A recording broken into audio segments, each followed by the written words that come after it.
bosan dengan ikut orang ya. Karena jiwa saya itu kan jiwa tidak mau dibawa tekanan orang. Jadi waktu itu saya ikut temen di Gerabak, kemudian dari temen mengizinkan saya untuk buka sendiri dan saya mulailah di sini.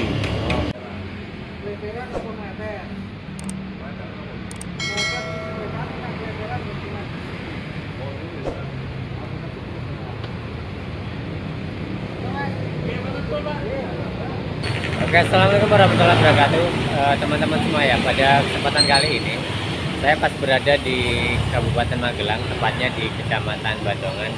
Jadi daerah sini itu kalau pagi ramai sekali ya teman-teman. Jadi saya singgah di daerah Badongan ini dan ada salah satu teman ataupun pedagang bolang-baling ya teman-teman. Jadi di sini coba kita nanti singgah dan kita tanya bagaimana sih progres penjualan di sini ya. Jadi kalau di Pulau Jawa itu ya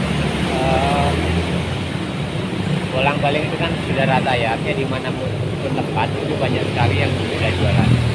Kebetulan menggoreng kan, jadi kita singgah di sini, coba kita tanyakan dan sedikit perkembangan ini ya. Oke, kita lanjut. Nah oke teman-teman, kita samperin langsung ya. Jadi ini mumpung masih tahap goreng, walaupun kita lihat di sini sudah numpuk seperti itu, dan ini proses menggoreng. Nah ini proses menggoreng, Mas mengganggu waktunya sebentar Mas. Oh ya monggo Mas. Untuk diekspos ya. Jadi pas kebetulan saya di sini, silahkan sambil. Oh ya siap. Jadi daripada mengganggu kerjaan kan, kita sambil ngobrol-ngobrol Mas di sini. Sambil ini ya. Oke teman-teman, kita lihat prosesnya. Jadi bolang-baling itu kan sudah banyak sekali ya di sini. Artinya di setiap daerah itu merata kalau di Pulau Jawa ya. Ini menjadi bahan referensi kita ketika kita itu melihat-lihat pedagang-pedagang ya satu profesi dengan kita kan. Kebetulan saya di Jawa Tengah kan, jadi sekalian kita mampir di sini. Mas usaha di sini sudah berapa lama Mas? Saya di sini sudah awal 2017 Mas. Awal 2017, berarti belum 5 tahun lebih ya? Ya kurang lebih. Kurang lebih. Bulan apa ya Mas? Oh Februari. Sekarang 2017. sudah berapa tahun itu Mas? 5 tahun ya? Ya 5 tahunan Mas. Lebih 8 tahun? Berapa? 5 tahun ya? 6 tahun. 6 tahun. Udah 6 tahun ya teman-teman. Lah kok bisa dulu Mas kepikiran buka usaha gini Mas? Kalau dulu saya pribadi kan bosan dengan ikut orang ya. Karena jiwa saya itu kan jiwa tidak mau dibawa tekanan orang. Jadi waktu itu saya ikut temen di Gerabak, kemudian dari temen mengizinkan saya untuk buka sendiri dan saya mulailah di sini. Berarti sebelumnya pernah kerja gitu ya? Bukan langsung usaha gini ya Mas ya? Kalau usaha ini saya belajar dari maestro saya yang ada di Gerabak dulu Mas. Oh gitu ya. Karena dulu awal-awal mungkin di 2014 itu kan hampir di Magelang sendiri belum ada namanya bolang-baling ya. Perkembangannya sangat pesat dulu di Gerabak. Bahkan mungkin satu hari itu bisa sampai 1 sak untuk pembuatannya. Iya. Tapi ya kalau di sini tingkat daya konsumtif dari masyarakat sendiri kan juga beda. Iya ya. Karena kalau di sini orang lebih cenderung apa ya? Untuk produksi sendiri daripada beli gitu. Iya, karena masyarakat masih di kelompok daya desa belinya juga, masih kurang.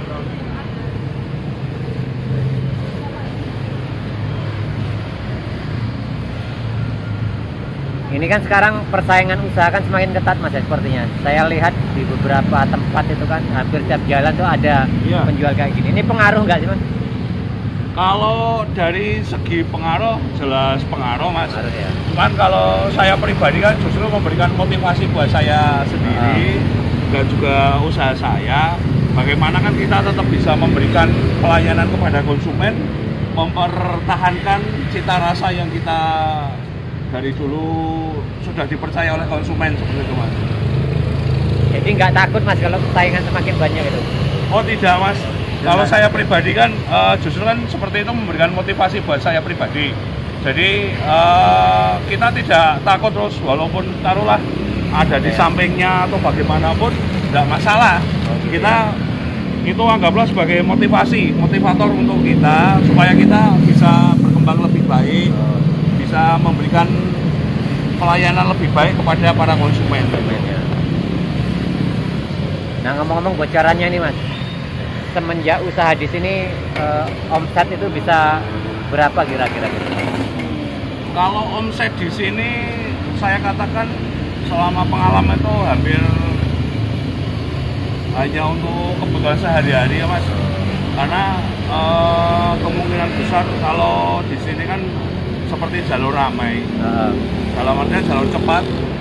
Kalau dikatakan untuk bisa naik ke level lebih tinggi, kita harus buka usaha di lain tempat. Cabang, ini cabang harus cabang. Ya, gitu paling tidak cabang lah. Ini kan hitungan masih termasuk desa ya kalau di sini ya? Ya, desa Mas. Desa cuman ini mobilitas dari masyarakat saya sangat tinggi. Nah ini jadi teman-teman ya, kita sedikit ngobrol. Jadi saya jelas memotong bahwa memang kalau di Jawa ya, terutama di desa gitu kan, ini kan masih tergolong desa walaupun kalau kita lihat ramai gitu kan, tapi untuk usaha kan sudah lumayan ya seperti itu. Dan sebenarnya kalau secara kuantitas dibanding kita juga yang usaha di luar Jawa gitu kan, mungkin nggak jauh berbeda. Cuma bedanya kalau di daerah sini mungkin karena persaingan usaha itu kan, asal pedagang itu kan apa ya, asal mula pedagang itu kebanyakan dari pulau-pulau Jawa, baik itu Jawa Tengah, Jawa Timur, seperti itu Jawa Barat kan. Jadi orang berkumpulnya pedagang itu ya di Jawa. Jadi kita ketika kita usaha di luar Jawa gitu kan, jadi ya kita apa ya, merasakan, kalau kita ke Jawa ini merasakan, oh ini asalnya bolang-baling itu atau roti goreng itu ya dari Jawa kan, seperti itu. Sehingga kita bisa membandingkan. Kalau secara kuantitas mungkin tidak. Ya kalau apa ya, artinya kan setiap daerah beda ya, setiap kecamatan akan beda, daya konsumsinya juga beda. Nah di sini bisa kita lihat ya kalau untuk sehari-hari artinya hidup ya seperti itu kan. Oke, jadi dari pembelinya seperti itu. Yang penting kalau di desa itu bertahan ya seperti itu. Kita lihat sambil goreng cakwe.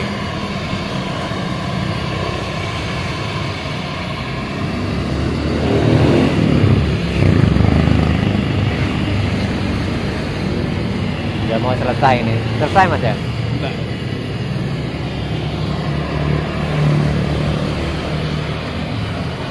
Nah Mas, kita tanya satu lagi nih. Suka dukanya untuk kalau dagang ini gimana Mas? Gimana? Suka dukanya semenjak dagang ini? Kalau suka duka di perdagangan itu apa ya, kita juga tergantung dari musim juga. Kadang pengaruh ya? Pengaruh musim itu ada di satu adonan. Kedua, kita pada saat produksi kadang ada kerepotan hujan dan lain-lain. Kadang karena di sini juga adanya Gunung Merapi, itu agak pengaruh juga abu vulkaniknya. Makanya kita harus sedia seperti ini, selain untuk mempercepat pengembangan dari adonan juga untuk menjaga agar adonan tidak tercemar oleh limbah yang lain gitu. Jadi pengaruh ya dari Merapi. Pengaruh musim sangat berpengaruh ini Mas. Nah, jadi satu di ini apa, di adonan sendiri kadang kalau di musim dingin itu, kalau panas justru malah dingin. Itu adonan agak lama mengembangnya Mas. Berarti sangat pengaruh ya. Ini saya ceritakan sedikit Mas. Memang kalau di Kalimantan ini kita sharing ya, sambil sharing. Di sana itu adonan cepat ngembang gitu loh. Jadi dikasih pengembang sedikit, di sana cepat ngembang. Gitu. Oh, kalau di mungkin sana perbandingannya bisa lebih banyak di sini ya Mas. Karena di Bandungan sendiri kan cuacanya di sini dingin, cenderung lebih dingin. Lebih banyak area pegunungan, jadi ya, lebih lama pengembangannya. Benar sekali Mas. Jadi salah satu ini apa trik, kalaupun cuaca sedang sangat dingin, kita harus memberikan adonan itu dengan air hangat. Oh ya, realistis itu Mas. Nah kalau sukanya Mas, kalau tadi bercerita masalah banyakkan dukanya ya ketika usaha seperti ini dan kendala, sekarang kalau sukanya itu kira-kira gimana? Ada nggak? Sukanya itu kita menjadi lebih banyak saudara, karena kita hidup di jalan, lebih banyak kenal orang ya. Ya lebih kadang kalaupun kita jalan-jalan itu orang sudah mengenal, jadi kadang kita harus mampir dan lain-lain seperti itu. Walaupun kadang kita tidak tahu kan namanya pelanggan kan banyak. Kita tuh nggak kenal tapi malah dia sudah tahu, Mas pulang balik mampir gitu kan. Jadi malah tambah saudara ya intinya. Saudara, intinya juga kayak gini bermanfaat buat orang banyak juga. Oke. Mbak, beneran sih? Kok daerah kawan?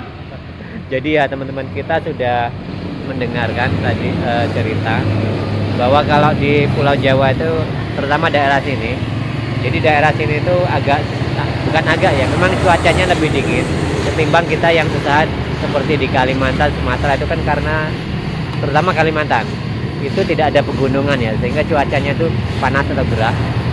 Jadi pengaruhnya adalah salah satunya adalah proses reaksi dari pengembang sendiri, sehingga di sini tuh membutuhkan ekstra artinya trik khusus gitu kan, trik khusus seperti yang dikatakan tadi bahwa harus menambahkan seperti air hangat seperti itu kan. Nah itu adalah trik khusus. Dan ya kalau kita bercerita sukanya memang benar juga tadi yang dikatakan Masnya tadi bahwa kita akan lebih dikenal orang, apalagi kalau kita menjadi seorang asli dari sini kan seperti itu, sehingga menambah saudara tadi. Karena kadang orang itu kenal dengan kita dan kita sebenarnya kadang tidak tahu karena pelanggan itu kan banyak ya teman, pelanggan banyak sehingga ya itu kan menambah persaudaraan. Dan apa yang saya sampaikan pun, yang saya ekspos pun, kira-kira kan ini bisa menjadi suatu sebuah pembelajaran ataupun referensi buat kita, sehingga kita ketika mendatangi tempat-tempat dagang seperti ini, kita membandingkan bukan untuk bagus-bagusan tidak, tapi untuk mengoreksi diri kita sendiri dan kita memotivasi diri kita sendiri bahwa seorang pedagang kaki lima itu pun seharusnya kita sudah bangga karena kita sudah menjadi salah satu kemandirian dalam ekonomi kan seperti itu. Kita tidak tergantung pada orang lain. Oke. Jadi itu sekilas ya teman-teman, kita sudah lihat sekilas di sini di Bandongan, ini tepatnya di Bandongan. Ini pas Bandongannya apa namanya Mas ya? Pas Bandongan ya. Bandongan. Jadi pas Bandongan. Jalan Raya Bandongan, Jalan Raya Magelang Kaliangkrik. Jalan Raya Magelang Kaliangkrik ya. Alternatif ke Wonosobo. Alternatif ke Wonosobo. Jadi kalau teman-teman yang di Magelang mungkin sudah paham ya, dari arah Magelang itu ke arah Kaliangkrik ya, seperti ini. Jadi jalannya itu memang lurus. Jadi kalau tidak pelan-pelan di sini agak tidak kelihatan seperti itu. Lubangnya kalau dari arah Magelang itu kanan jalan. Nah pada dasarnya seperti itu ya teman-teman. Saya menyampaikan ini sebagai bahan referensi kita, sebagai bahan pengetahuan kita ketika kita itu berdagang dan kita mempunyai motivasi ketika kita menyambangi pedagang-pedagang seprofesi ya. Dan saya juga tidak merasa bahwa ketika semakin banyak usaha seperti ini, walaupun di tempat saya tidak masalah gitu kan. Yang penting kita itu sportif. Arti sportif adalah lebih baik kita bersilaturahmi. Karena pengalaman saya sendiri ketika saya usaha di Jogja, itu pun ya kita merasa bersaudara. Nah teman-teman, ini sudah kita lihat ya bagaimana usaha di sini dan peluang usaha di sini. Walaupun di sini tuh sudah cukup ramai tapi masih tergolong kelas desa juga, tapi kan sudah lumayan untuk prospek usaha ya teman. Artinya dengan usaha seperti ini juga sudah cukup untuk memenuhi kebutuhan rumah tangga. Jadi tidak salahnya, tidak ada masalah ketika kita usaha dimanapun kan. Nah, ini sebagai bahan referensi kita ya teman-teman semua. Jadi saya terima kasih pada teman-teman semua yang selalu menyupport channel ini dan selalu mendukung channel kami. Dan kita satu profesi bagi teman-teman semua yang pedagang. Jadi apa yang kita sampaikan tadi, apa yang kita bahas tadi, bukanlah kita menjadi suatu persaingan ataupun kompetisi yang negatif ya. Jadi kita beranggapan kita silaturahmi di forum ini, sehingga di mana tempat saya pun singgah seperti itu, harapannya kita menjadikan satu ini sebagai profesi kita. Jadi kita saling memotivasi, saling menyemangati, dan demi perkembangan kita ke depan. Jadi usaha ini menjadi satu modal kita buat kita ke depan, seperti itu sebenarnya. Dan saya membuat konten ini salah satunya adalah silaturahmi. Jadi memang kadang-kadang ada konten saya datang memang tidak terus terang, karena kebanyakan saya terus terang di profesi ini. Oke teman-teman, terima kasih ya teman-teman. Sekali lagi kita berjumpa lagi di tayangan dan video-video berikutnya.